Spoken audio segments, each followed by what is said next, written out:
Hello दोस्तों, welcome to main point study. So आज हम करने वाले हैं चैप्टर 1 क्लास 10th का हिस्ट्री का, जिसका नाम है the rise of nationalism in Europe. और हम करने वाले हैं इसके मोस्ट इंपॉर्टेंट 3 मार्क्स और 5 मार्क्स क्वेश्चन। ठीक है, तो अगर आपके एग्जाम के अंदर ये चैप्टर आ रहा है तो 101% है कि जो भी क्वेश्चन होगा वो इसी के अंदर से होगा जो मैं आपको अभी बताने वाला हूँ। ठीक है, 101% है ये।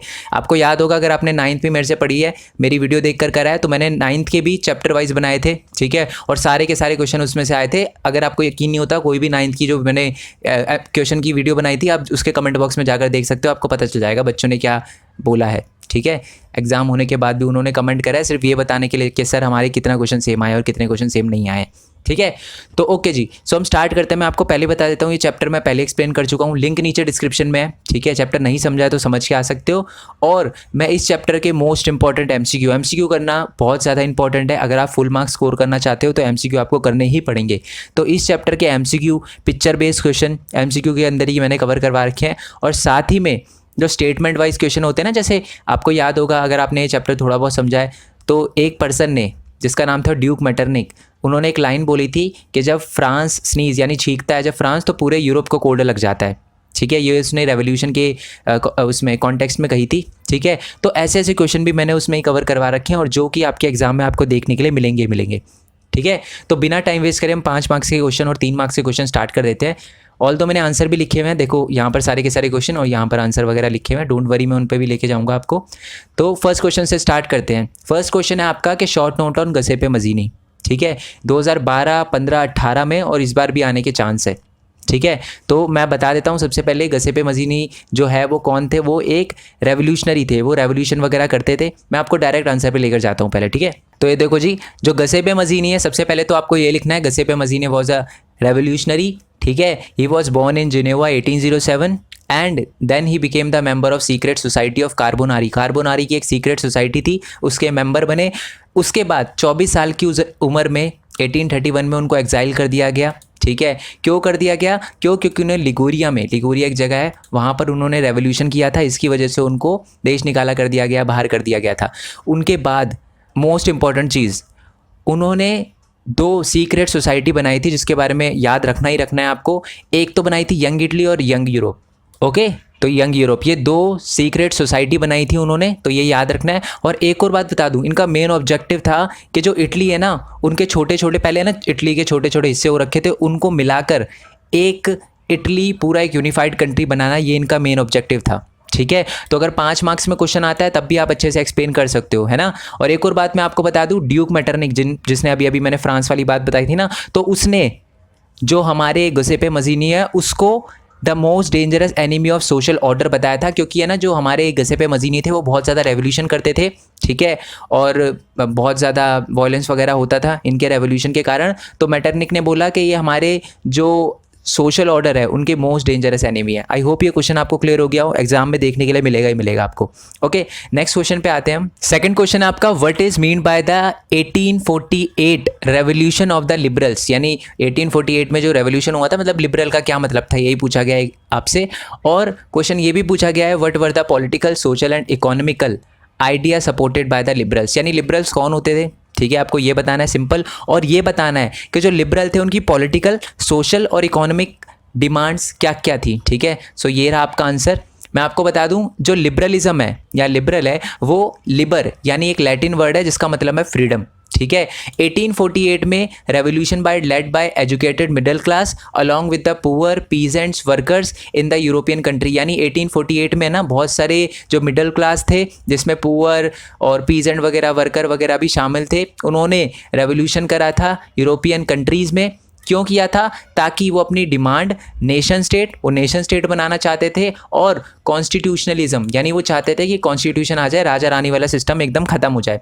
नेशन स्टेट पता है ना, 1 लैंग्वेज 1 कल्चर और एक ही जैसे लोग एक कंट्री में रहे, ये होता है नेशन स्टेट। ठीक है, पहले एग्जाम्पल दे देता हूँ, पहले जो जर्मनी था वो एक नेशन स्टेट नहीं था। जर्मनी जो था उसमें अलग अलग हिस्सों में अलग अलग लैंग्वेज बोली जाती थी। उसके बाद जर्मनी को यूनिफाई करके एक नेशन स्टेट बना दिया गया, और जर्मनी में अब सिर्फ जर्मन लैंग्वेज बोली जाती है। ओके, अब आती है मोस्ट इंपॉर्टेंट जो क्वेश्चन है, उसी के आगे जो लिखा था कि इनकी पॉलिटिकल, इकोनॉमिकल और सोशल डिमांड क्या क्या थी, ठीक है। जिस फॉर्मेट में लिखा है ना, देखो प्रेजेंटेशन बढ़िया होनी चाहिए, तो इसी फॉर्मेट में ऐसे ही प्रेजेंट करके आपको आंसर लिखना है, ओके।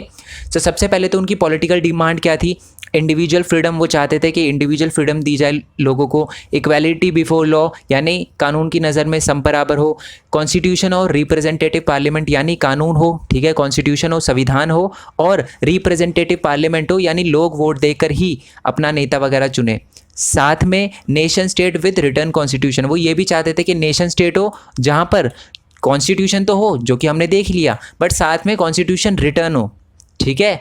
ओके जी, ये समझ आ गया, ये थी उनकी पॉलिटिकल डिमांड्स, ओके। अब बात करते हैं उनकी इकोनॉमिक या इकोनॉमिकल डिमांड की। तो पहली चीज़ चाहते थे freedom of market. Freedom of market का मतलब है कोई भी मार्केट में कोई चीज़ बेच सके और ख़रीद सके, ठीक है, कहीं भी बेच सके, गवर्नमेंट उनको फोर्स ना करे, जी आप नहीं बेच सकते सामान, आप नहीं बेच सकते, ऐसा ना करे। फ्रीडम होनी चाहिए मार्केट में, कोई भी बंदा मार्केट में चीज़ बेच या खरीद सके या कुछ भी कर सके। तो पहली चीज़ तो उन्होंने ये बोली, क्योंकि पहले गवर्नमेंट का कंट्रोल था, राजा रानी कंट्रोल करते थे कि आप ही चीज़ें बेच सकते हो, आप नहीं बेच सकते, ठीक है। तो उनकी डिमांड ये थी, जो हमारे लिबरल लोग थे। सेकंड पॉइंट है कि abolition of the state impose restriction on the movement of goods and capital. पहले क्या होता था, एक जगह से दूसरी जगह आप गुड्स या सर्विसेज या जो भी चीज़ थे वो नहीं ले जा सकते थे, ठीक है। तो जो दूसरी डिमांड थी लिबरल्स की वो ये थी कि गुड्स और सर्विस को गुड्स एंड कैपिटल को एक जगह से दूसरी जगह जाने की परमिशन दे दी जाए। ये जो रिस्ट्रिक्शन लगाई गई है ना स्टेट ने कि एक जगह से जो गुड्स हैं वो दूसरी जगह नहीं जा सकते, वो हटा देनी चाहिए, वो अबॉलिश कर देनी चाहिए, ओके।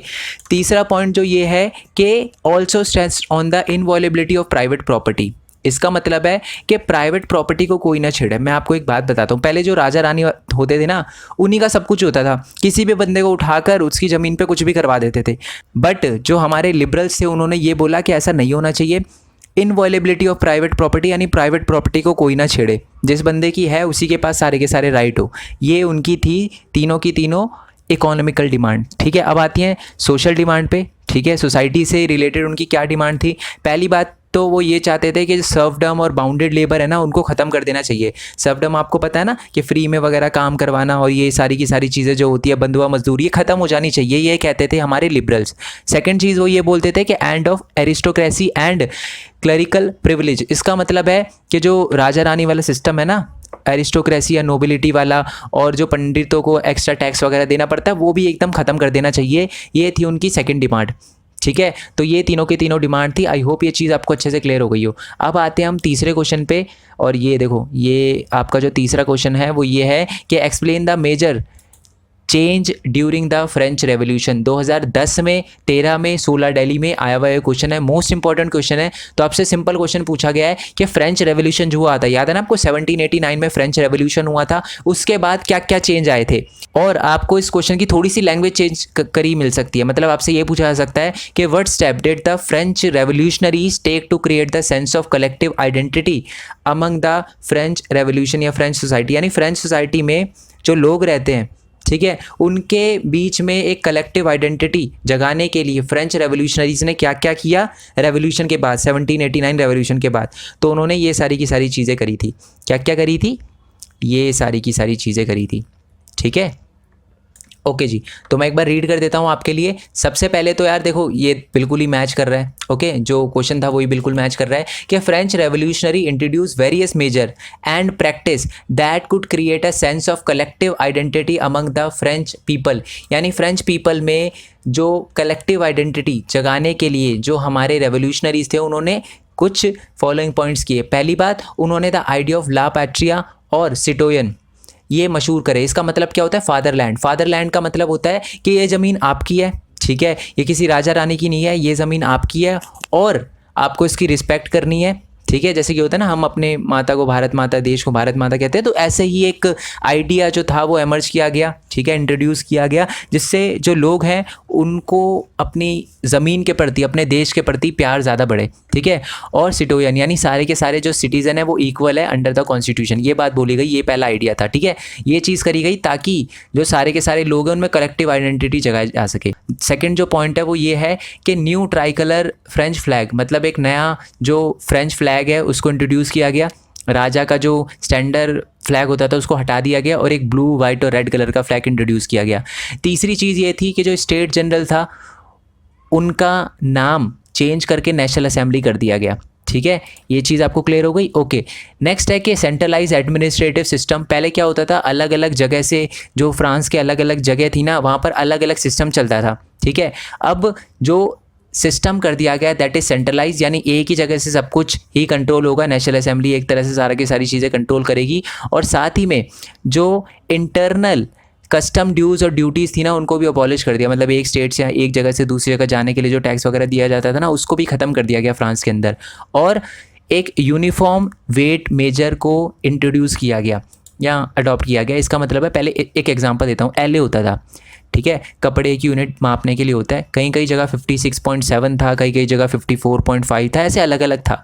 बट उसके बाद क्या किया, एक यूनिफॉर्म सिस्टम वेट और मेजर का अडॉप्ट कर लिया गया। मतलब पूरे फ्रांस में जो एलए है, जो कपड़े नापने की यूनिट है, वो 15.5 होगी, ये तय कर दी गई। ठीक है, फिक्स कर दी गई। तो uniform system of weight and measure adopt किया गया। और साथ ही में ये मोस्ट इंपॉर्टेंट पॉइंट है कि रीजनल जो डायलेक्ट थे ना, उनको डिस्करेज यानी एक तरह से ख़त्म ही कर दिया गया, और फ्रांस को नेशनल लैंग्वेज बना दिया गया, फ्रेंच को नेशनल लैंग्वेज बना दिया गया।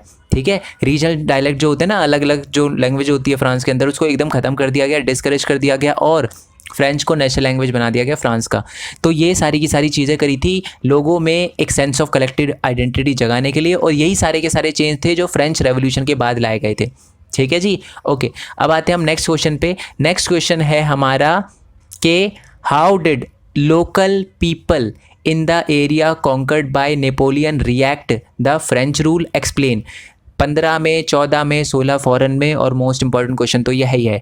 क्वेश्चन सिंपल पूछा गया है। आपको याद है ना कि फ्रांस में एक टाइम ऐसा आ गया था 1799 में, जब फ्रांस के अंदर नेपोलियनिक रूल स्टार्ट हो गया था। मतलब नेपोलियन ने अटैक करके 1799 में फ्रांस को जीत लिया था, और वो वहाँ का एक मिलिट्री लीडर बन गया था। ओके, तो कुछ लोग जो थे वो उससे खुश थे, कुछ लोग जो थे वो उससे नाराज़ थे। तो क्यों नाराज़ थे और क्यों खुश थे? ठीक है, तो ये मिक्स्ड रिएक्शन क्यों था उसके बारे में आपको बताना है। लोकल पीपल जो किया था ना, उनका रिएक्शन बताना है आपको। तो ये रहा जी आपका आंसर, ये नीचे की साइड। ठीक है, ओके। सो आंसर ये है कि the local people in the area conquered by the Napoleon had mixed reaction on the Napoleonic rule. मतलब उनका जो रिएक्शन था ना, वो मिक्स था। कुछ लोग खुश थे, कुछ लोग खुश नहीं थे। ठीक है, पहली बात जो थी वो पहली बात तो ये है कि जो लोग थे वो खुश क्यों थे। तो जो लोग थे वो खुश इसलिए थे क्योंकि जो बिजनेसमैन है, जो स्मॉल प्रोड्यूसर है, उनको बहुत फ़ायदा हो रहा था। क्योंकि नेपोलियन जो था ना, वो बहुत सारे इकोनॉमिकल रिफॉर्म लेकर आया था। कौन कौन से इकोनॉमिकल रिफॉर्म लेकर आया था उसके बारे में भी बात करेंगे हम। ठीक है, नेक्स्ट क्वेश्चन उससे रिलेटेड, नेपोलियनिक कोड से रिलेटेड भी है, वो भी एक मोस्ट इंपॉर्टेंट क्वेश्चन है। बस अब याद रखो कि कुछ लोग जो थे, जैसे बिजनेसमैन हो गए, स्मॉल प्रोड्यूसर हो गए, वो बड़ा खुश थे क्योंकि नेपोलियन जो था वो इकोनॉमिक रिफॉर्म लेकर आया था, जिससे उनको फ़ायदा हो रहा था। ठीक है, Initially, the French armies were reorganized as the messenger of the liberty, but later it was realized that the administrative reform cannot go hand in hand with the political reform. पर बाद में ना कुछ लोग जो थे, जो पहले नेपोलियन के साथ थे, वो एकदम से नेपोलियन के अपोज हो गए। क्यों हो गए? क्योंकि उसने टैक्स को इंक्रीज़ कर दिया, सेंसरशिप लगा दी, और लोगों को फोर्स रिक्रूट किया आर्मी के अंदर। ठीक है, मतलब किस लिए खुश थे? नेपोलियन से। क्यों? क्योंकि उसने बिजनेसमैन और प्रोड्यूसर को एक तरह से इकोनॉमिक रिफॉर्म से फ़ायदा हुआ था, इसलिए वो खुश थे। कुछ लोग नाराज़ थे। क्यों? क्योंकि नेपोलियन ने टैक्स इंक्रीज़ कर दिया था, सेंसरशिप लगा दी थी, यानी आप नेपोलियन के खिलाफ कुछ नहीं लिख सकते, बोल सकते, और साथ ही में लोगों को ज़बरदस्ती आर्मी में भरना स्टार्ट कर दिया था। इसीलिए जो रिएक्शन था वो मिक्स था। ठीक है, ओके जी। सो नेक्स्ट क्वेश्चन पे आते हैं कि explain the Napoleonic code of 1804। Most important question है, ये आपसे पूछा ही जाता है कि जब नेपोलियन आया था, ठीक है, मैंने अभी आपको बताया कि 1799 में नेपोलियन जो था वो फ्रांस का लीडर बना था। उसके 5 साल बाद यानी 1804 में वो कुछ है ना रूल्स लेकर आया था। ठीक है, कुछ उसने चेंजेस करे थे। तो आपसे यही पूछा गया है कि जो नेपोलियनिक कोड 1804 था, यानी उसका नाम दिया, जो चेंज करे थे, जो नए नए लॉ या जो चीज़ें उसने चेंज करी थी नेपोलियन ने, उसको उसने नाम दिया नेपोलियनिक कोड ऑफ 1804। तो उसके बारे में बताना है कि उसमें क्या क्या चीज़ें बोली गई थी। ठीक है, तो मैं आंसर पे ले जाता हूँ। ओके, तो ये सारी की सारी चीज़ें हैं। देखो, सिविल कोड ऑफ 1804 भी बोला जाता है इसको। ठीक है, और इसमें क्या क्या बोली गई थी? All the privilege based on the birth were abolish. जितनी भी प्रिविलेज है ना, बर्थ से उसको अबॉलिश कर दिया जाएगा। मतलब अगर कोई बंदा नोबल के घर में पैदा हुआ है तो इसका मतलब ये नहीं है कि उसको फ्री में टैक्स वगैरह मिलेगा या चीज़ें मिलेगी, वो बिल्कुल अबॉलिश कर दी जाएगी। ठीक है। दूसरी चीज़ थी इक्वालिटी बिफोर लॉ, पहले भी थी, मतलब पहले भी थी, बट पहले है ना उसका अच्छे से पालन नहीं होता था। पर उसके बाद नेपोलियनिक कोड आया और नेपोलियन ने बोला कि मैं बिल्कुल भी टॉलरेट नहीं करूँगा अगर आपने किसी से भी भेदभाव किया तो, ठीक है। नेक्स्ट है कि right to property, right to property दे दिया था नेपोलियन ने कि कोई भी किसी की प्रॉपर्टी छीन नहीं सकता, कोई भी गवर्नमेंट भी, यानी हम भी, जो मिलिट्री है वो भी आपकी ज़मीन नहीं छीनेगी। तीसरा है अबॉलिश द फ्यूडल सिस्टम। आपको एक बात नोटिस हो रही है कि जितने भी पॉइंट्स थे ना ये एक्चुअल में फ्रेंच रेवोल्यूशन के बाद आए थे, ठीक है। पर फ्रेंच रेवोल्यूशन होने के बाद है ना जो नेशनल असेंबली थी वो ये चीज़ें लेकर तो आई थी बट वो चल नहीं पाया कुछ टाइम तक, ठीक है। उसके बाद आपका जैकोबिन क्लब आ गया था, उसने एक तरह से डिक्टेटरशिप स्टार्ट कर दी थी। उसके बाद जब नेपोलियन आया ना तो उसने दोबारा से ये चीज़ें लेकर आया वो, ठीक है। फ्यूडल सिस्टम को अबॉलिश कर दिया उसने, साथ ही जो आपके पीजेंट थे ना उनको बिल्कुल फ्री कर दिया सर्वडम से और मोनार्कियल ड्यू से। इसका मतलब है कि आपको पैसे नहीं देने पड़ेंगे, पहले के जो पैसे देने पड़ते थे ना राजा वगैरह को वो भी ख़त्म कर दिया, जो पेंडिंग थे वो भी ख़त्म कर दिया, और साथ में गिल्ड रिस्ट्रिक्शन भी रिमूव कर दिए। गिल्ड रिस्ट्रिक्शन रिमूव करने का मतलब होता है पहले एसोसिएशन वगैरह पे क्या लगाई गई थी, रिस्ट्रिक्शन लगाई गई थी कि आप यहाँ जाके ट्रेड नहीं कर सकते, यहाँ नहीं जा सकते, वो भी अबॉलिश कर दी हमारे नेपोलियन ने। और साथ में ट्रांसपोर्ट और कम्युनिकेशन सिस्टम को भी इम्प्रूव किया उसने, ओके। तो ये सारी की सारी चीज़ें थी। बर्थ से प्रिविलेज अबॉलिश कर दिया, equality before law, right to property, abolish feudal system, ठीक है। और साथ ही में जो पीजेंट थे उनको फ्री कर दिया सर्वडम से और मोनार्कियल ड्यू से, ठीक है। और गिल्ड रिस्ट्रिक्शन रिमूव कर दिए, ट्रांसपोर्ट कम्युनिकेशन को भी उसने इम्प्रूव किया था, ओके। आई होप ये क्वेश्चन आपको समझ आ गया हो। नेक्स्ट क्वेश्चन की बात करते हैं। क्वेश्चन है आपका कि describe any 3 economic hardship faced by the Europe in 1830s, यानी 1830s के टाइम में 3 ऐसी प्रॉब्लम बताओ जो आपकी यूरोपियन सोसाइटी फेस कर रही थी। पहली बात तो मैं आपको वैसे ही बता देता हूँ कि बहुत सारे लोगों की है ना जॉब जा रही थी, पॉपुलेशन बढ़ रही थी, ठीक है। तो लोग अनएम्प्लॉयड हो रहे थे, बहुत सारे लोगों को जॉब नहीं मिल पा रही थी तो लोग अनएम्प्लॉयड हो रहे थे, तो पहली ये प्रॉब्लम थी, ठीक है। दूसरी बात थी कि यूरोप में है ना बहुत सारे जो स्मॉल प्रोड्यूसर थे उनको भी नुकसान हो रहा था। डोंट वरी, मैं आंसर पे लेकर जाऊँगा बट मैं आपको पहले थोड़ा एक्सप्लेन कर देता हूँ। जो स्मॉल प्रोड्यूसर थे उनको नुकसान हो रहा था, क्यों? क्योंकि ब्रिटेन से सस्ते दामों पर चीज़ें आ रही थी, जिसकी वजह से हमारे जो यूरोप के जो भी स्मॉल प्रोड्यूसर थे उनको बड़ा नुकसान हो रहा था क्योंकि उनकी चीज़ें नहीं बिक रही थी, कोई ख़रीद ही नहीं रहा था, ओके। और तीसरा पॉइंट ये है कि जो क्रॉप फेलियर था वो भी हमारे यूरोप में आ गया था इस 30s 40s के टाइम में, जिसकी वजह से बहुत बड़ी प्रॉब्लम हो गई थी यूरोपियन सोसाइटी में, एक इकोनॉमिक हार्डशिप आ गई थी, पैसे की बड़ी तंगी आ गई थी। अब मैं आंसर दिखा देता हूँ आपको, ओके। तो जी ये रहा आपका आंसर, देखो टॉपिक का नाम ही है hunger, hardship and popular revolt, ठीक है। तो ये रहा पहला, तो मैंने आपको बता ही दिया, ग्रेट इकोनॉमिक डिप्रेशन आ गया था, ठीक है। बहुत प्रॉब्लम आ गई थी, इकोनॉमिक हार्डशिप आ गई थी यूरोप के अंदर 30s के टाइम में। कंट्री साइड से लोग गांव से निकल के लोग टाउन में जा रहे थे, क्योंकि जॉब चाहिए थी उनको, अनएम्प्लॉयमेंट बहुत हो गई थी। दूसरी बात है स्मॉल प्रोड्यूसर है ना उनको बड़ा नुकसान हो रहा था, क्यों? क्योंकि जो इंग्लैंड है वहाँ से बहुत सस्ती चीज़ें आ रही थी, इसलिए यूरोप के जो स्मॉल प्रोड्यूसर थे उनकी चीज़ें कोई ख़रीद नहीं रहा था। तीसरा पॉइंट था कि जो हार्वेस्ट है वो ख़राब हो गया था, ठीक है। आपकी जो खेती है वो ख़राब हो गई थी, फेमाइन की सिचुएशन आ गई थी, प्राइसेस बहुत ज़्यादा बढ़ गए थे चीज़ों के और फूड के, जिसकी वजह से एक इकोनॉमिक क्राइसिस आ गया था हमारे यूरोप के अंदर, पूरे कॉन्टिनेंट के अंदर, ओके।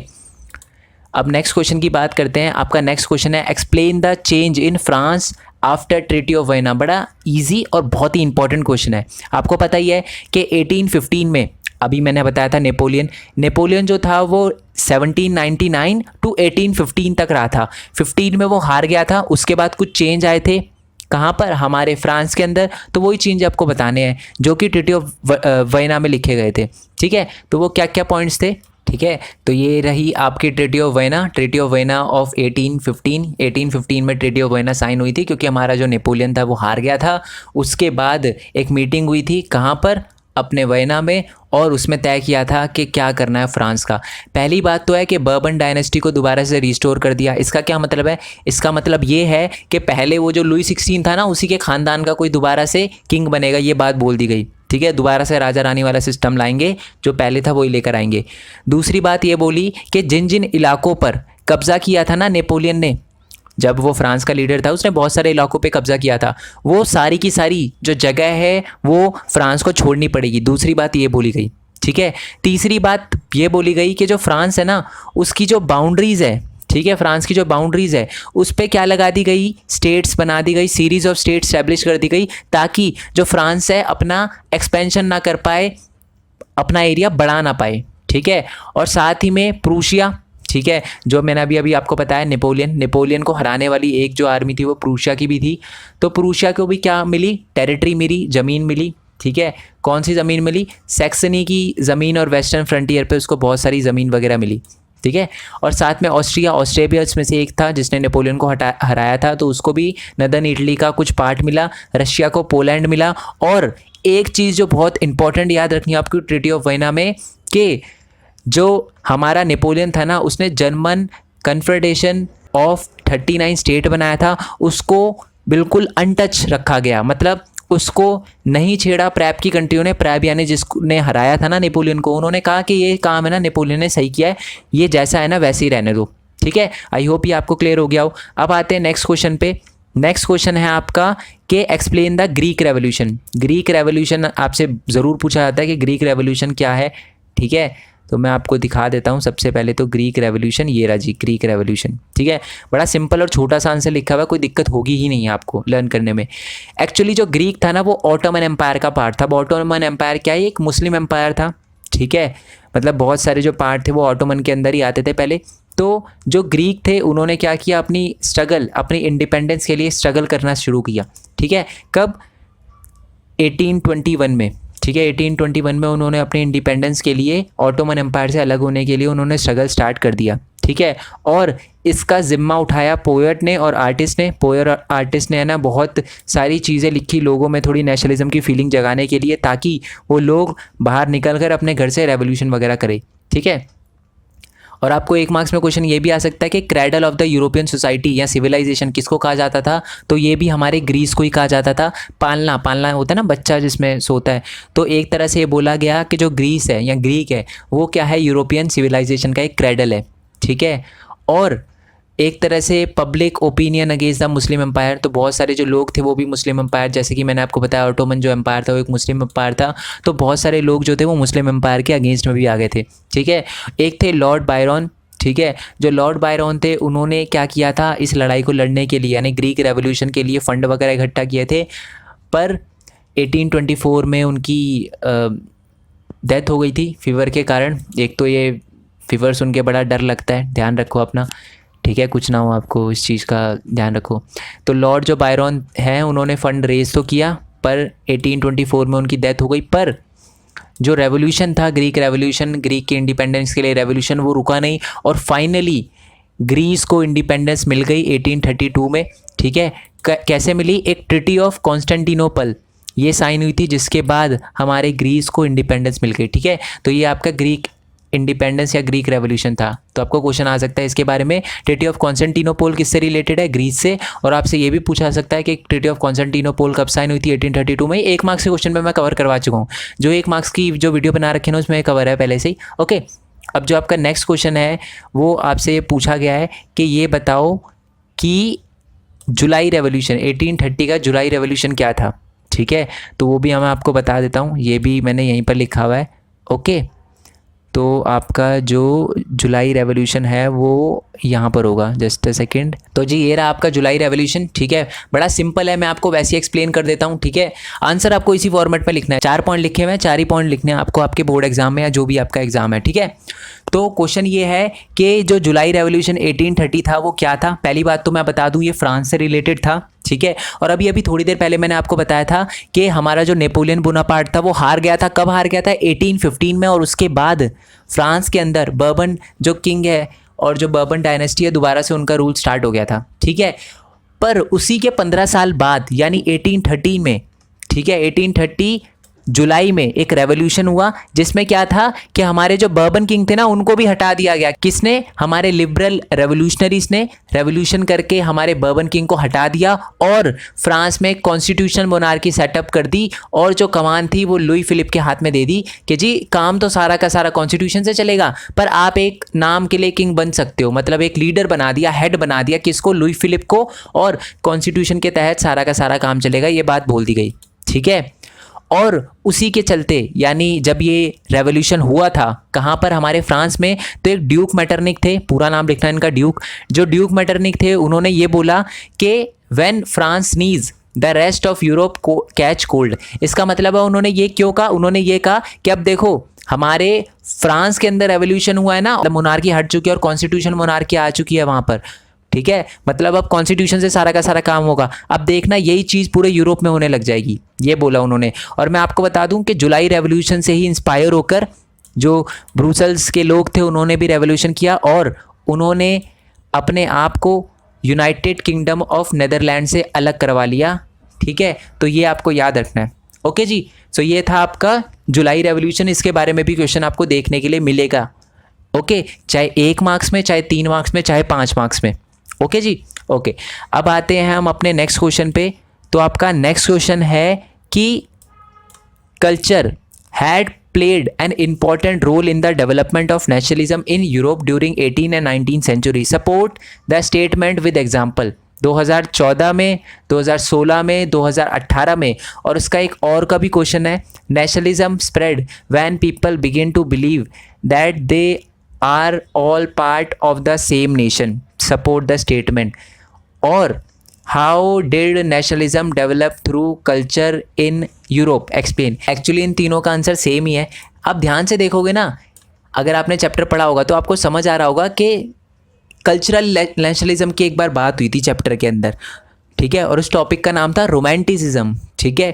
तो यहाँ पर आपको रोमांटिसिज्म के बारे में ही एक्सप्लेन करना है, ठीक है। आपको पता है ना रोमांटिसिज्म क्या होता है, लोगों के मन में, ठीक है, देशभक्ति की भावना, देश के लिए एक प्यार की भावना जगाने के लिए क्या, फोक सॉन्ग्स, फोक डांस, ठीक है, लैंग्वेजेस वगैरह, कल्चर वगैरह का यूज़ किया जाता है, इसी को हम कहते हैं रोमांटिसिज्म।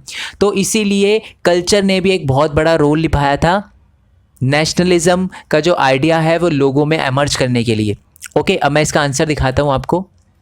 तो ये रहा जी आपका आंसर, ठीक है। देखो पहली लाइन ये लिखी हुई है कि culture play an important role in creating the idea of the nation, art and the poetry, story, music help express and shape the nationalist feeling, ठीक है। तो इन सारी की सारी चीज़ों ने नेशनलिस्ट फीलिंग को जगाने में बहुत ज़्यादा हेल्प करी थी। तो आपको रोमांटिसिज्म की डेफिनेशन लिखनी है, ठीक है, ये मैं आपको आंसर के फॉर्मेट में ही बता रहा हूँ, ठीक है। तो आपसे क्वेश्चन आप पूछा जाएगा कि कल्चर जो है उसने कैसे रोल निभाया नेशनलिज्म की फीलिंग इमर्ज करने में, तो आपको पहले तो यही लिखना है कि कल्चर ने भी आइडिया ऑफ नेशन को क्या किया, सपोर्ट किया, कैसे, स्टोरी, पोएट्री, म्यूज़िक वगैरह से भी लोगों ने अपनी नेशनलिस्ट फीलिंग को लोगों के सामने रखा, ठीक है। और इसी को हम कहते हैं रोमांटिसिज्म। रोमांटिसिज्म क्या है, एक कल्चरल मूवमेंट है sought to develop a particular form of nationalist sentiment, मतलब लोगों में नेशनलिस्ट सेंटिमेंट जगाने के लिए किया जाता है।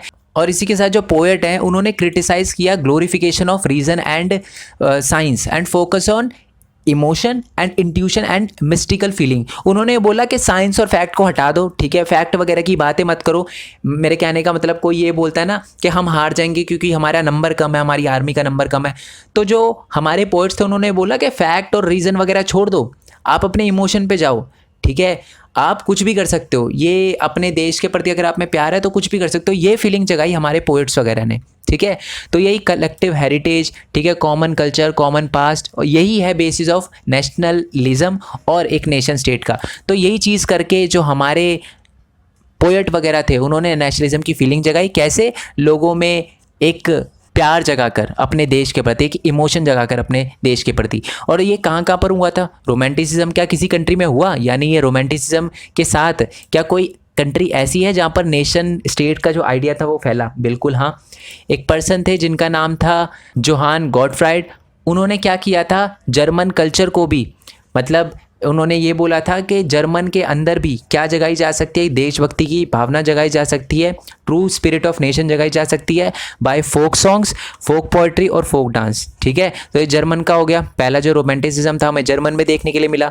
उसके बाद एक कैरोल कुरपेंस्की थे, ठीक है, उन्होंने भी ये बोला कि अगर हमें लड़ाई लड़नी है, क्योंकि मैं आपको बता दूं ये पोलैंड से थे, ठीक है, और पोलैंड पे मैंने थोड़ी देर पहले ही बताया था कि 1815 के अंदर जो रशिया था उसने पोलैंड पे हमला करके उसे अंडर कर लिया था, अपने ऑक्यूपाई कर लिया था। उसके बाद जो पोलिश लैंग्वेज है, ठीक है, और जो आपके ओपेरा वगैरह है, म्यूज़िक वगैरह है, डांस वगैरह है, उनको कैरोल कुरपेंस्की ने यूज़ किया नॉर्मल लोगों के मन में नेशनलिस्ट फीलिंग जगाने के लिए। ओके और तीसरा तो यही है कि एक तो ये हो गया डांस वगैरह वाला, और ऊपर मैंने आपको बताया था जर्मन का फोक सॉन्ग्स और फोक पोइट्री वगैरह। और एक तरह से जब ऑक्यूपाई कर लिया था ना रशिया ने पोलिश को, तो बहुत सारे लोगों ने पोलिश लैंग्वेज बोली जानबूझकर। ठीक है, जो रशियन आर्मी थी ना वो लोगों को क्या करती थी, पनिश करती थी अगर वो पोलिश लैंग्वेज बोलते थे, पर फिर भी जो लोग थे वो पोलिश लैंग्वेज जानबूझकर बोलते थे। ठीक है, अपने कल्चर को दिखाते थे। ठीक है, तो ये भी एक नेशनलिज्म का ही आइडिया था, ये भी एक नेशन स्टेट बनाने के लिए किया था। आई होप ये आपको समझ आ गया हो। ठीक है, कुछ नहीं है, बस याद रखना कि एक कल्चरल मूवमेंट था जिसमें किसी हथियार वगैरह का यूज़ नहीं किया गया था, पर पोइट्री वगैरह, सॉन्ग वगैरह, ठीक है, डांस वगैरह, म्यूज़िक वगैरह, इन सब का यूज़ किया गया था लोगों में नेशनलिस्ट फीलिंग जगाने के लिए। ठीक है, और यही किया हमारे जर्मन फिलोसफर ने, जोहान गॉटफ्राइड ने, साथ में हमारे कैरोल कुरपेंस्की ने, और यही हमें पोलैंड में देखने के लिए मिला।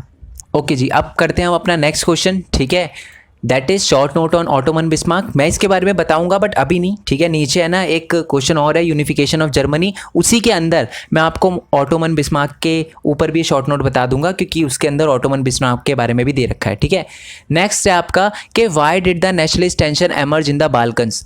ठीक है, बल्कान्स। ओके, ये 2015 में आया हुआ क्वेश्चन है। ये क्वेश्चन क्या कह रहा है, वो ये बोल रहा है आपसे कि ना एक नेशनलिस्ट प्रॉब्लम आ गई थी बल्कान्स के अंदर। ऐसा क्या हुआ था बल्कान्स के अंदर, तो मैं आपको बता दूं, बल्कान्स एक बहुत बड़ा एरिया था। ठीक है, बल्कान्स के अंदर अलग अलग, आज के टाइम में आप देखो ना तो रोमानिया, बुल्गारिया, अल्बेनिया, ग्रीस, ये सारी की सारी कंट्री, क्रोएशिया, ये सारी की सारी जो कंट्री थी वो पहले बल्कान्स के अंदर आती थी। एक बल्कान्स एक बहुत बड़ा एरिया था जिसके अंदर ये सारी की सारी कंट्री आती थी। ठीक है, जो बल्कान्स के इनहेबिटेंट लोग थे ना उनको स्लैव्स बोला जाता था। ठीक है, और जो बल्कान्स था वो पहले ऑटोमन एम्पायर यानी मुस्लिम एम्पायर के अंदर आता था। ठीक है, अब जो अलग अलग एरिया थे ना बल्कान्स के अंदर, अब उनमें ना नेशनलिज्म की भावना जागने लगी। उन्होंने बोला कि यार बल्कान्स में अलग अलग लैंग्वेज बोली जाती है, हम अपनी एक अलग से कंट्री बनाएंगे, नेशन स्टेट बनाएंगे, वहाँ पर सिर्फ अपनी लैंग्वेज बोलेंगे। ऐसा ही रोमानिया ने, बुल्गारिया ने, ग्रीस, सब ने सोचा ऐसे ही। और इसी की वजह से क्या हुआ, उन कंट्री में नेशनलिज्म की भावना जागी। ठीक है, और उन्होंने एक दूसरे पे हमला करना स्टार्ट कर दिया। ठीक है, अपने आप को अलग करवाने के लिए उन्होंने क्या किया, लड़ाई लड़ना स्टार्ट कर दिया। और यही जो चीज़ थी, टेंशन बन गई पूरे बल्कान्स रीजन में, और बल्कान्स रीजन एक कॉन्फ्लिक्ट का जोन बन गया।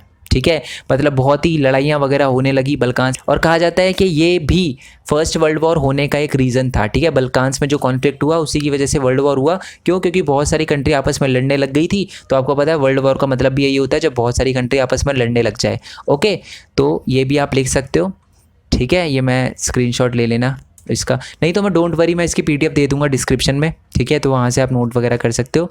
जीपी लिंक वगैरह है तो डायरेक्ट आप पीडीएफ डाउनलोड करके समझ लेना। ओके, नेक्स्ट क्वेश्चन पे आते हैं। आपका जो नेक्स्ट क्वेश्चन है that is short note on Zollverein. अब ये ज़ोल्वरीन क्या है? ज़ोल्वरीन कुछ नहीं है, एक कस्टम यूनियन है, 1834 में बनाया गया था।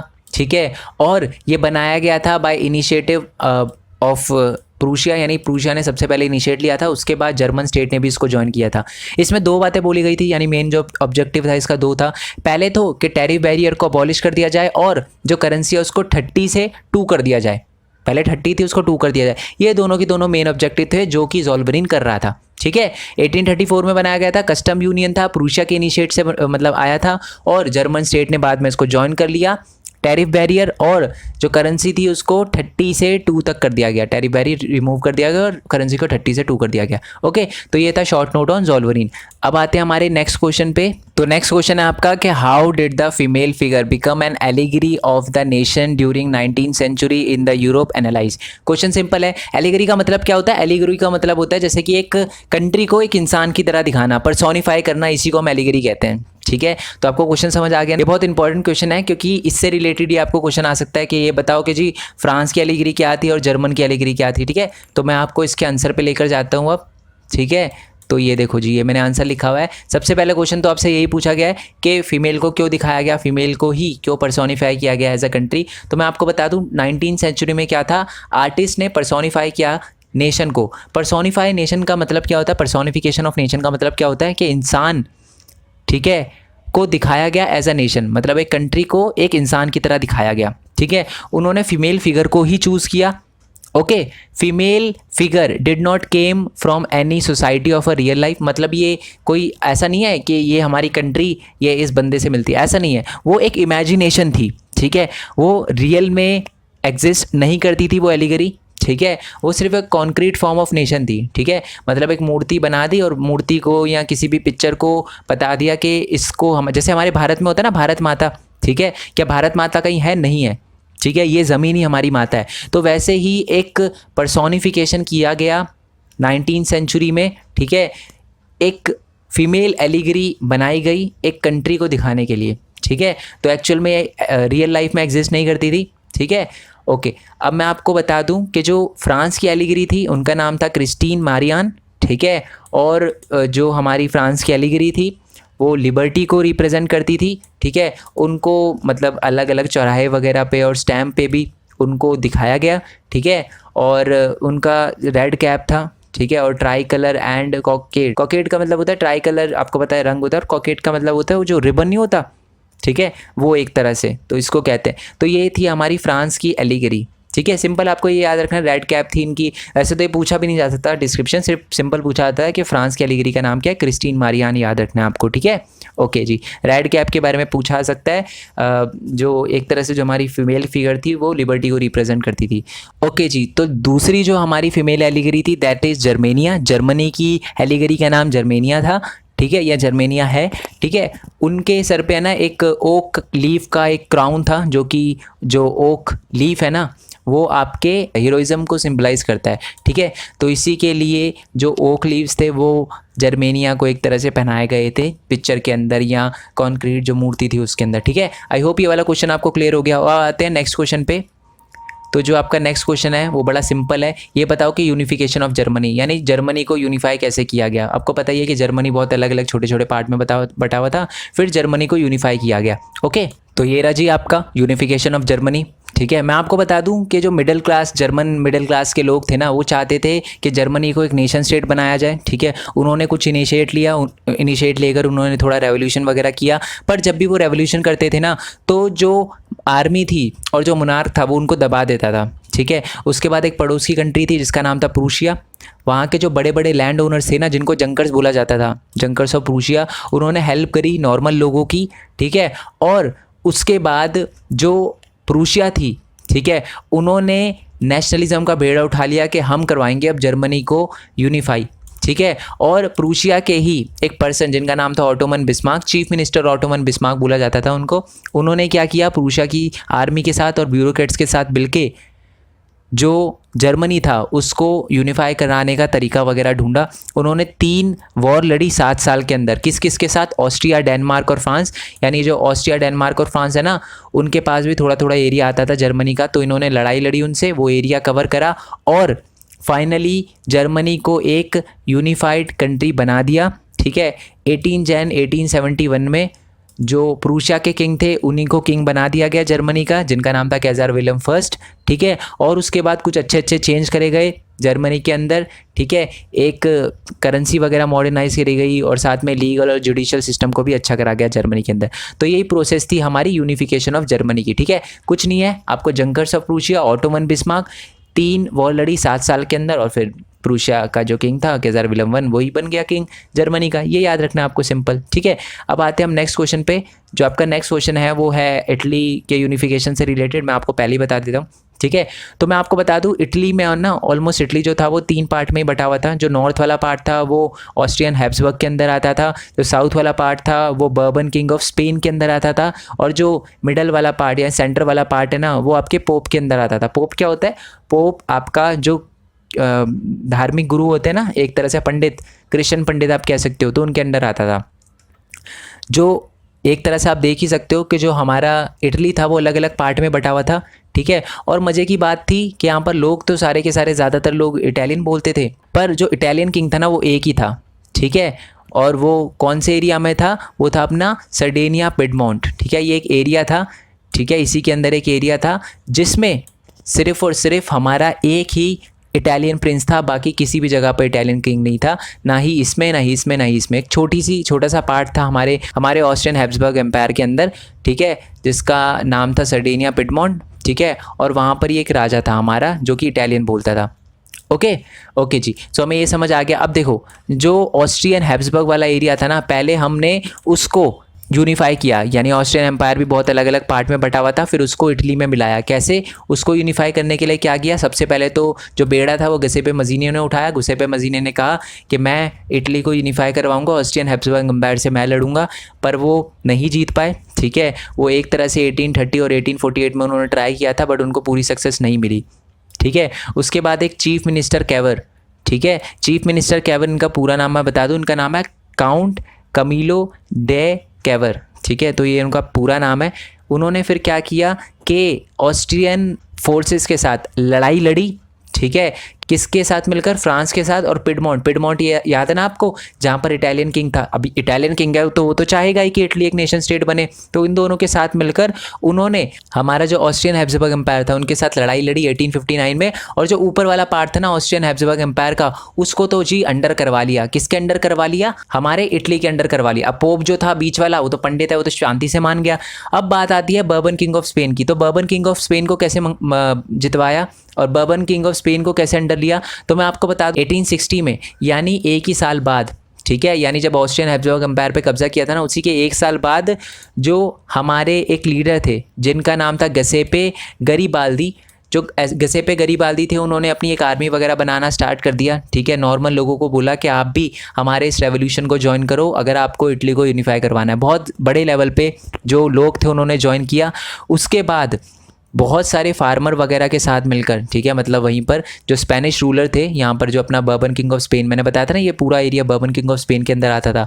तो जो गरिबाल्दी थे उन्होंने क्या किया, यहाँ के पीजेंट वगैरह से हेल्प मांगी। ठीक है, उन्होंने हेल्प भी करी और बर्बन किंग ऑफ स्पेन की जो आर्मी है उनको हरा दिया। और फाइनली जाकर विक्टर एमैनुअल सेकंड हमारे पूरे यूनिफाइड इटली के किंग बने। ठीक है जी, आई होप ये आपको क्लियर हो गया हो। ओके, अब बात करते हैं हम ब्रिटेन की। ठीक है, Britain, stage case of Britain, Britain का भी यूनिफिकेशन कैसा हुआ पहले मैं बता देता हूँ। ब्रिटेन है ना सिर्फ एक इंग्लैंड हुआ करता था। ठीक है, 18th सेंचुरी में वहाँ पर एक किंग वगैरह था। ठीक है, और वहाँ पर कोई भी इंग्लिश वगैरह ऐसा नहीं है, बहुत अलग अलग लैंग्वेज बोलने वाले लोग रहते थे, इंग्लिश, वेल्श, स्कॉट और आयरिश वगैरह लोग रहते थे। ठीक है, उसके बाद जैसे जैसे इंग्लिश मैन का या इंग्लिश नेशन का जो डोमिनेंस था ना वो बढ़ा, उसके बाद क्या हुआ 1688 में जो इंग्लिश पार्लियामेंट थी उन्होंने पावर सीज करनी मोनार्की, यानी पहले है ना वहाँ पर एक राजा हुआ करता था। ठीक है, फिर जैसे जैसे इंग्लिश बोलने वाले लोगों की जो तादाद थी वो बढ़ती गई इंग्लैंड के लोगों की, वैसे उन्होंने 1688 में मोनार्क को हटा दिया और पार्लियामेंट्री रूल ला दिया। ठीक है, उसके बाद उन्होंने स्कॉटलैंड के लोगों को बोला, मतलब स्कॉटलैंड भी इंग्लैंड के पास ही कंट्री थी, उन्होंने उसको बोला कि आप हमारे साथ मिल जाओ।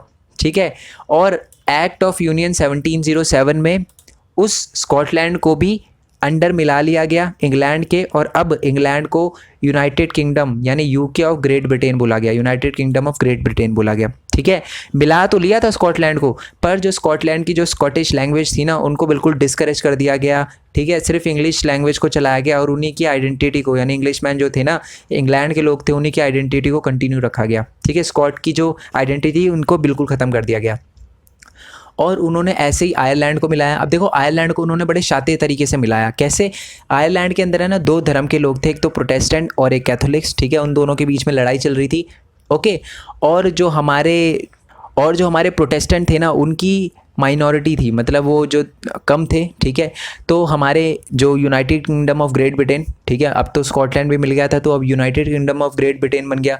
उन्होंने बोला कि जो प्रोटेस्टेंट है उनके साथ बहुत बुरा हो रहा है तो हम उनकी हेल्प करेंगे। ठीक है, तो उन्होंने लड़ाई वगैरह लड़ी ज़बरदस्ती। 1801 में आयरलैंड को ज़बरदस्ती फोर्स के साथ मिला लिया। किस में मिला लिया? हमारे United kingdom of great Britain में मिला लिया। तो यही था हमारा यूनिफिकेशन ऑफ ब्रिटेन। ठीक है, ये यूनिफिकेशन ऑफ ब्रिटेन कैसे अलग है यूनिफिकेशन ऑफ जर्मनी और यूनिफिकेशन ऑफ इटली से? देखो, यूनिफिकेशन ऑफ जर्मनी और इटली दोनों में क्या हुई? लड़ाई हुई, रेवोल्यूशन हुआ, बट ब्रिटेन ने ऐसा कुछ किया ही नहीं। ब्रिटेन ने तो प्यार से स्कॉटलैंड को मिलाया और जो आयरलैंड था वहाँ पर भी प्रोटेस्टेंट को बोला कि हम आपकी हेल्प करेंगे और उसको भी मिला लिया प्यार से। तो यहाँ पर किसी लड़ाई झगड़े का नहीं हुआ और ये बहुत लॉन्ग प्रोसेस थी। ठीक है, देखो यूनिफिकेशन ऑफ जर्मनी 1-2 साल के अंदर ही हो गया। इटली के साथ भी यही हुआ, 1859 में हुआ, फिर 1860, 2 साल के अंदर ही यूनिफिकेशन हो गया इटली का। पर जो हमारा ग्रेट ब्रिटेन था उसमें देखो 1608, उसके बाद 1707 में किसको मिलाया, स्कॉटलैंड को मिलाया, उसके बाद ऑलमोस्ट 100 साल बाद किसको मिलाया, हमारे आयरलैंड को मिलाया। तो यानी जो यूनिफिकेशन ऑफ जर्मनी है उसकी प्रोसेस, यूनिफिकेशन ऑफ ब्रिटेन उसकी प्रोसेस बहुत ही लंबी थी। ओके जी, अब नेक्स्ट क्वेश्चन की बात करते हैं, reason for the first world war. ये तो मैंने आपको बता ही दिया, बल्कान्स का जो रीज़न था ना, वहाँ पर क्या हो गई थी, आपस में ही कंट्रियों के बीच में लड़ाई हो गई थी, क्योंकि पहली बात तो वो ऑटोमन एम्पायर से अलग होना चाहते थे, अपनी टेरिटरी बढ़ाना चाहते थे। तो एक तरह से सारी कंट्रियों ने आपस में लड़ना स्टार्ट कर दिया और वही बाद में जाकर वर्ल्ड वॉर बन गया। तो यही था आपका reason of first world war, ये आपसे पूछा जा सकता है, ठीक है, याद रखना। और मैं आपको बता दूं, फर्स्ट वर्ल्ड वॉर के बाद ही ऑलमोस्ट जो इंपीरियलिज्म का मतलब है एक कंट्री दूसरे कंट्री पे जो हमला करके उसे जीत लेती है ना, वो वाला सिस्टम बहुत बुरे लेवल पे, बड़े लेवल पे और बुरे लेवल पे स्टार्ट हो गया था, ठीक है, दोनों ही, बुरे में भी और बड़े लेवल पे स्टार्ट हो गया था। ओके, उसके बाद इंपीरियलिज्म बढ़ा तो फिर एक एंटी इंपीरियलिज्म मूवमेंट भी स्टार्ट हुआ, आज़ादी की लड़ाई भी लड़ना स्टार्ट हो गई थी, जैसे हमने भी आज़ादी की लड़ाई लड़ी, फिर अपने आप को इंडिपेंडेंट करवाया। और ऐसी बहुत सारी कंट्रियों ने अपने आप को इंडिपेंडेंट करवाया क्योंकि उन्होंने एंटी इंपीरियलिज्म मूवमेंट स्टार्ट किया। इंपीरियल का मतलब होता है दूसरी कंट्री पे एक तरह से हमला करके उसे अपने अंडर ले लेना। तो एंटी इंपीरियल मूवमेंट चलाकर जो एक कंट्री ने दूसरी कंट्री पे ऑक्यूपाई कर रखा था, उसको अपने अंडर कर रखा था, वो हटा दिया गया। नेक्स्ट है आपका क्वेश्चन कि ये बताओ short note on Count Camillo de Cavour, और साथ ही में जो आपका ऊपर वाला क्वेश्चन था ऑटोमन बिस्मार्क, याद है ना, ऑटोमन बिस्मार्क जर्मनी के यूनिफिकेशन में एक बहुत बड़ा रोल निभाया था, और हमारे जो कमीलो डे कैवर थे उन्होंने इटली के यूनिफिकेशन में, याद है ना, ऑस्ट्रियन हंगरी एम्पायर को मिलाने में इनका बहुत बड़ा रोल था इटली के अंदर। तो ये था आपके मोस्ट इंपॉर्टेंट क्वेश्चन, ठीक है। आई नो वीडियो थोड़ी लेंथी बन गई है, बट एक एक चीज़ समझाना मेरा फ़र्ज़ था। तो आई होप आपको वीडियो अच्छी लगी हो, ठीक है, और सारी की सारी चीज़ें आपको समझ आई हो। ओके, वीडियो को लाइक करना, चैनल को सब्सक्राइब करना, जितना हो सके इस वीडियो को शेयर करना, और मोस्ट इंपॉर्टेंट चीज़ यार, डिस्क्रिप्शन में मेरे न्यू चैनल का लिंक दे रखा है, उसको ज़रूर सब्सक्राइब करना, क्योंकि वहाँ पर मैं आपके लिए वीडियो डालने वाला हूँ। मैं ये बताने वाला हूँ कि मैंने अपनी यूट्यूब जर्नी कैसे स्टार्ट करी, मैं यूट्यूब पे कैसे वीडियो डालता हूँ, एडिट कैसे करता हूँ, अर्निंग कैसे करता हूँ, और आप कैसे कर सकते हो, ठीक है। और भी बहुत सारे अलग अलग प्लेटफॉर्म है जिससे एक स्टूडेंट अर्न कर सकता है, ठीक है। देखो, एज का पैसे से कोई लेना देना नहीं है, ठीक है। आप बहुत ईजिली अर्न कर सकते हो, कोई भी कर सकता है, ठीक है। तो जो स्टूडेंट है उसकी लाइफ में भी थोड़ी बहुत पैसे से रिलेटेड प्रॉब्लम आती है, तो वो कैसे सॉल्व हो सकती है वहाँ पर मैं आपको बताने वाला हूँ। तो चैनल को ज़रूर सब्सक्राइब कर लेना। आप जब जाओगे ना डिस्क्रिप्शन में और चैनल पे क्लिक करोगे तो आपको खुद ही दिख जाएगा, क्योंकि अभी तक मैंने उस पर कुछ वीडियो भी अपलोड नहीं करी, फिर भी 1200 से ज़्यादा बच्चों ने उस चैनल को सब्सक्राइब कर रखा है, 1300 होने वाले हैं, ठीक है। और जब आप देख रहे होगे तब तो और ज़्यादा बढ़ गए होंगे। तो उन्होंने चैनल को सब्सक्राइब कर रखा है। तो आप भी पीछे मत रह जाना, चैनल को सब्सक्राइब करके नोटिफिकेशन बेल दबा देना, इस चैनल की भी और उस चैनल की भी, ठीक है। सो मेरे इंस्टाग्राम, फेसबुक, टेलीग्राम पे आप मेरे को फॉलो कर सकते हो आप चाहो तो। नोट्स के लिए डिस्क्रिप्शन में एक जीपी लिंक दे रखा होगा, वहाँ से आप नोट्स डाउनलोड और पीडीएफ डाउनलोड कर सकते हो, ठीक है। जीपी लिंक से नोट्स और पीडीएफ कैसे डाउनलोड करना है उसकी भी जो वीडियो है वो डिस्क्रिप्शन में दे रखी होगी, ठीक है। और अगर ना हो डाउनलोड, बाई चांस आपसे जीपी लिंक से नोट्स नहीं डाउनलोड हो रहे, तो आप सीधा टेलीग्राम चैनल पर चले जाना, वहाँ पर आपको पीडीएफ वगैरह मिल जाएगी। टेलीग्राम बेसिकली एक ऐप है, ठीक है, वो आप डाउनलोड करना प्ले स्टोर से, साइन अप वगैरह जो भी करना होता है वो कर लेना। उसके बाद सर्च बार में सर्च करना मेन पॉइंट स्टडी 10th, तो आप मेन पॉइंट स्टडी के 10th के टेलीग्राम चैनल पे आ जाओगे। वहाँ से जितने भी नोट्स हैं, जो भी अपलोड करें मैंने चैप्टर, सारे के सारे नोट्स मिल जाएंगे, तो वहाँ से आप नोट्स डाउनलोड कर सकते हो। नहीं तो मैंने डिस्क्रिप्शन में अगर एक वेबसाइट बना दी होगी तो उसका भी लिंक आपको मिल जाएगा, ठीक है। ओके जी, सो बाकी आगे की वीडियो के लिए स्टे ट्यून, ठीक है। बहुत सारी इंपॉर्टेंट चीज़ें डालने वाला हूँ मैं। तब तक के लिए थैंक यू सो मच। जय हिंद, जय भारत, वंदे मातरम, and thanks for your support, ठीक है। हमारी फैमिली जो है वो 27 क्रॉस कर चुकी है, तो आई होप और ज़्यादा ये नंबर बढ़े, ठीक है। Bye bye.